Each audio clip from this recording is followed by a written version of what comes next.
আসসালামু আলাইকুম ও রহমতুল্লাহি ওয়া বারাকাতুহু। ইউটিউব ভিডিওতে আপনাদের সকলকেই স্বাগতম জানানো হচ্ছে। আপনারা জানেন যে এখন বেশিরভাগ মানুষই শুধু টাকা আর টাকার পিছনে দৌড়ে বেড়াচ্ছে।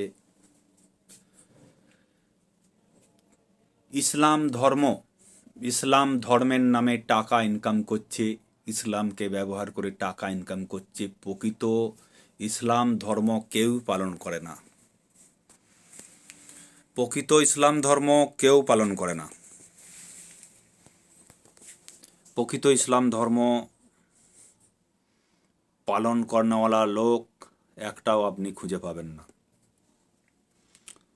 তো ইসলাম ধর্মকে বেশিরভাগ বিকৃত করছে ধনী সম্প্রদায়ের লোকেরা, যারা ইসলামে থেকে প্রচুর টাকা ইনকাম করছে, তারা ইসলামকে বিকৃত করছে। শিক্ষিত লোক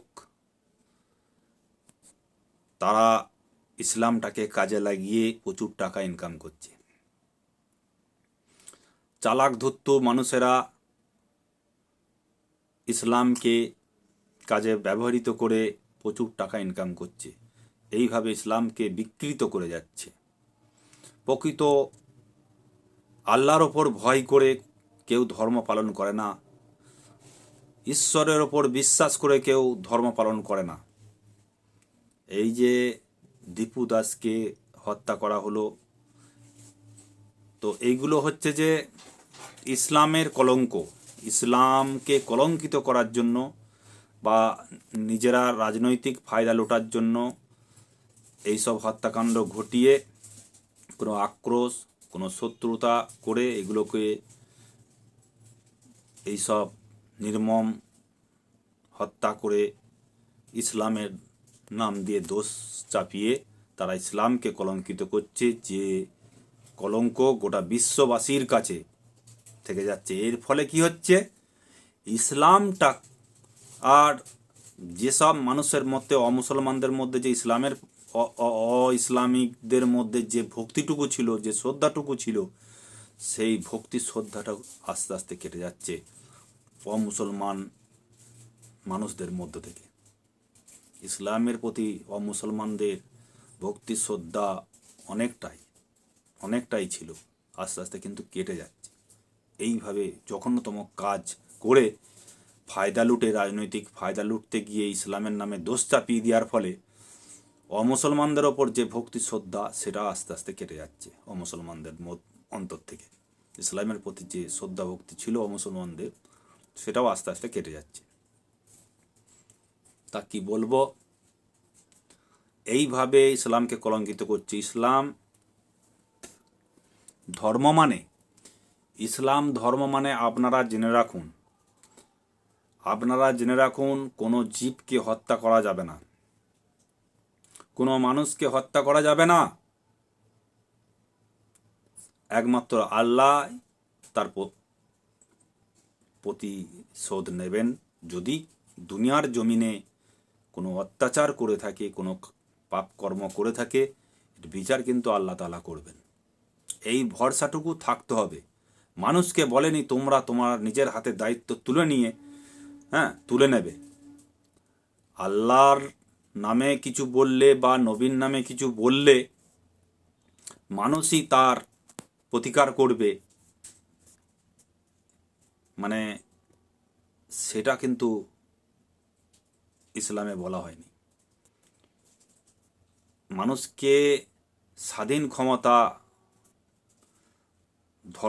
ইসলাম ধর্মে দেওয়া হয়নি যে তুমি তোমার নিজের হাতে আইন তুলে নেবে, এরকম দেওয়া হয়নি। তো এইভাবে যে কাণ্ডগুলো ঘটায়, এমনকি মৌলানারা পর্যন্ত জঘন্যতম নোংরা কাজ করছে, তাহলে তাদের এরপরেও ইসলামের প্রতি ভক্তি শ্রদ্ধা থাকে কি করে বলুন? মৌলানারা যদি কুকর্ম করে, পরস্ত্রীর ওপর এরকম পরকীয়ায় জড়িত থাকে, পরকীয়া করে, তো কিভাবে ভক্তি শ্রদ্ধা থাকবে? আর এর থেকে মূর্খ মানুষ যারা মৌলানা নয়, এমনি সাধারণভাবে অপরের কাছে কোনো রকমের শিখে নামাজ পড়ে, আল্লাহর প্রতি একটা তাদের ভয় থাকে, হ্যাঁ এই হবে ওই হবে। কিন্তু যারা সব কিছু জানে, কোরআন হাদিস ইসলামিক স্কলার্স, তারা যদি জঘন্যতম নোংরা করে, তাদের মধ্যে আল্লাহর ভয় থাকতে পারে না, নেই তাদের মধ্যে আল্লাহর প্রতি ভয় তাদের নেই। আর যেসব স্কলারশিপেরা বড় বড় বিখ্যাত স্কলারশিপেরা, ইসলামিক স্কলারশিপ, তারা টাকা লুটছে। এমন এক বিখ্যাত লেকচারার্স আছেন যিনি প্রচুর টাকা ইনকাম করেন, কোনো মানুষকে দান করেন না উনি। তারপরে আবার ইসলামের নাম দিয়ে অনেক রাজনীতিতে নেমেছে, ভালো কাজকর্ম দেখাচ্ছে, হ্যাঁ উগ্র হুঙ্কার। এইসব ব্যক্তিরাও কি সমাজে কোনো উপকার হবে এইসব ব্যক্তিদের দ্বারা? এরা এখন ক্ষমতা না পাওয়ার আগেই এরা হুঙ্কার ছোটাচ্ছে যেসব মানুষেরা, তাহলে ক্ষমতা পেয়ে গেলে এরা কি হতে পারে? এই মুসলিমদের মধ্যেই আপনারা দেখবেন এমন সব মানুষ আছেন যারা রাজনীতিতে ঢুকে গেছে বর্তমানে। আগে তারা এইসব পীর বা মৌলানাগিরি করে সংসার চালাতো, তারা এখন রাজনীতিতে ঢুকে ফায়দা লুটছে। তো রাজনীতির মজা যারা পেয়ে গেছে, তারা রাজনীতিতে ঢুকে বড় বড় লেকচার দিয়ে হুঙ্কার ছুটিয়ে গলার আওয়াজ বের করে যারা এইভাবে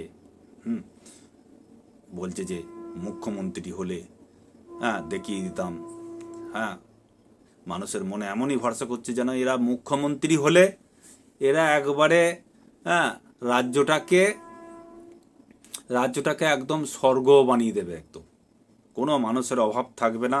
এরা এলে সবসময় মানুষের, অসহায় মানুষ, দরিদ্র মানুষের সেবায় এরা হয়তো একদম লেগে যাবে, সব ঢেলে দেবে একদম পুরো। গরিব একটাও থাকবে না, অভাবী একটাও থাকবে না, এরকম মনে হচ্ছে। ক্ষমতা পেয়ে গেলে এরা এখনই যদি বাঘের মতো হুঙ্কার ছাড়ে, এরা ক্ষমতা পেয়ে গেলে বাঘ হয়ে গিয়ে এরা মানুষের ওপর প্রচণ্ড অত্যাচার করবে। তাই ইসলামকে কলঙ্কিত না করে আপনারা প্রকৃত ধর্ম পালন করবেন। 5 ওয়াক্ত নামাজ পড়ুন, 5 ওয়াক্ত নামাজ পড়ুন, 5 ওয়াক্ত নামাজ পড়ুন, নামাজ শিক্ষা করুন। এখন নামাজ শিখতে গেলে আর বড় বড় মৌলানার কাছে যেতে হবে না, কোরআন করতে হবে না। কোরআন শিখতে গেলে বড় বড় মৌলানার কাছে যেতে হবে তাও নয়। আপনারা এখন প্রত্যেকের বাড়িতেই মোবাইল আছে, মোবাইলে কোরআন পাঠ করা আপনারা শুনুন। মোবাইলে কোরআন শিক্ষার অনেক অনেক চ্যানেল আছে, অনেক অ্যাপ আছে, বহু কিছু আছে। যে কোনো এইগুলো নিয়ে আপনারা শিক্ষা করুন। কোরআন শিক্ষা, আরবি বানান, উচ্চারণ সবই আপনারা মোবাইল থেকে পেয়ে যাবেন। এই মোবাইল দেখে দেখে শিখুন। নামাজ কোরআন পড়ে আপনারা নামাজ কোরআনটা শিক্ষা করে নিন, এবং আপনারা নিজেরাই বুঝতে পারবেন কোনটা অন্যায়, কোনটা ভালো, আপনারা নিজেরাই বুঝতে পারবেন। তো এইভাবে আপনারা চলুন, 5 ওয়াক্ত নামাজ পড়ুন, গরিবদের দান করুন, গরিবদের অসহায় মানুষদের পাশে থাকুন। সপ্তাহে 1 দিন 2 দিন আপনারা অসুস্থ মানুষদের, গরিব অসহায় মানুষদের বাড়িতে যান, খবরাখবর নিয়ে আসুন, কিছু তাদের পরিবারের হাতে তুলে দিন, কিছু সাহায্য তুলে দিন। এইভাবে আপনারা চালিয়ে যান। যা ইনকাম করছেন সেই ইনকাম থেকে আপনারা কিছুটা অংশ গরিবদের জন্য বরাদ্দ করে রেখে দিন। এইভাবে আপনারা চালিয়ে যান। আসসালামু আলাইকুম ও রহমতুল্লাহ বারাকাতুহু। আশা করি আপনারা সকলেই এই গরিব অসহায় মানুষদের দান করবেন আর 5 ওয়াক্ত নামাজ পড়বেন। ইসলামকে কলঙ্কিত করবেন না, ইসলামের নামে কোনো খারাপ কাজ করবেন না, যেটা ইসলামে বলা আছে। এই ভেবে আপনারা কোনো জীবকে হত্যা করবেন না, কোনো মানুষকে হত্যা করবেন না, মানুষকে অত্যাচার করবেন না, মানুষকে কষ্ট দেবেন না। এটাই আপনাদের কাছে অনুরোধ। ইসলামের নাম করে কোনো মানুষকে কষ্ট দিয়ে, অমুসলমান হলেই বার, ইসলাম ধর্ম থাকতে হবে সকলকেই। যদি ইসলাম ধর্ম ছাড়া বাকি মানুষদের যদি এই পৃথিবীতে দুনিয়াতে থাকার অধিকার না থাকতো, তাহলে এখনো পর্যন্ত তারা আছে কি করে? আল্লাহ তাআলাই ধ্বংস করবেন। যদি সেরকম যদি ধ্বংস করার হতো, মুসলমান ছাড়া যদি আর কারো দুনিয়াতে থাকার অধিকার না থাকতো, তাহলে এতদিন পর্যন্ত অমুসলমানরা আছে কি করে দুনিয়াতে? তাহলে আল্লাহ যা করবেন তাই আল্লাহর ওপর আপনারা টক্কর দিতে যাবেন না। যে কাজ আল্লাহ তাআলার, সে আল্লাহ তাআলাকে করতে দেবেন। ধৈর্য ধরুন, আপনারা ধৈর্য ধরুন, সব কিছু ঠিক হয়ে যাবে, আল্লাহ তাআলা বিচার করবে। এই বিশ্বাসটা যদি আপনাদের না থাকে, ইসলাম ধর্ম পালন করে আপনাদের লাভ নাই। ইসলামের নামে আপনারা এইভাবে কলঙ্কিত করবেন না ইসলামকে। আপনারা সঠিক পথে চলুন। আপনারা প্রত্যেক মানুষকেই আপন ভাববেন, প্রত্যেক মানুষকেই নিজের ভাববেন। এই ভেবে আপনারা ইসলাম পালন করুন। খোদা হাফেজ। দেখা হবে পরবর্তী কোনো ভিডিওয়। ততক্ষণ পর্যন্ত বিদায় নিচ্ছি। খোদা হাফেজ।